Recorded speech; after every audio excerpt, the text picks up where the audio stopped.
Hello everyone, welcome back to my tutorial, and in today's tutorial I will be showing you how to make a sectional perspective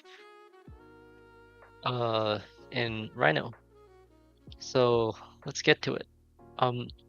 To make a sectional perspective, it's actually pretty simple.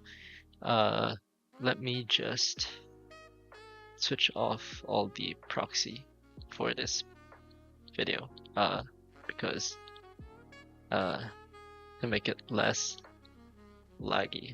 Okay, let's have this real quick. So in order to make a section cut, all you need to do is just type in clipping plane and just do whatever. So if we select the clipping plane,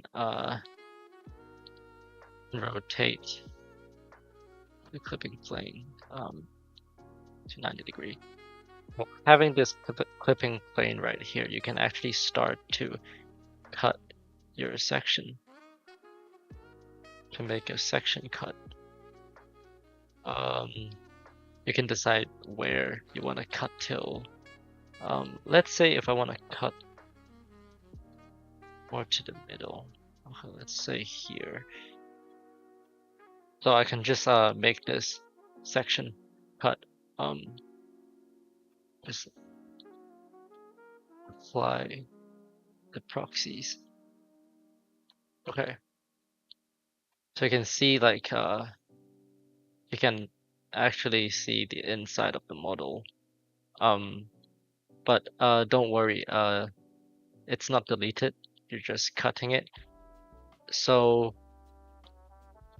you can actually adjust the view, and as mentioned as the previous tutorial, how to make 2D.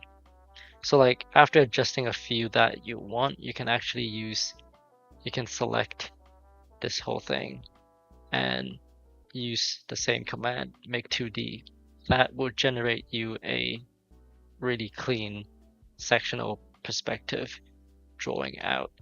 So if you delete the clipping plane, your whole model is back here. So like, don't worry, you're not losing anything. You can also rotate the clipping plane. Let's say we go down. So like, you can do section cuts from the top as well. It's not just from the sides. So you can see like you can do it from the top as well.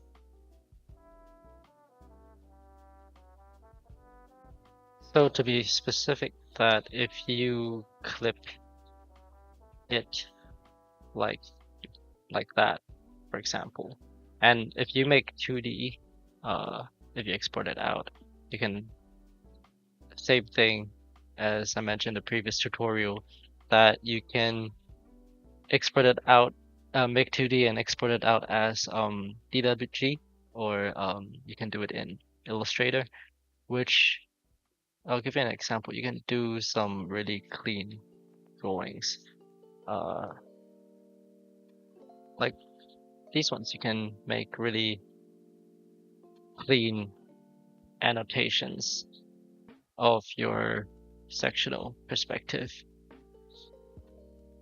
Yep, that's all. I'll see you next time.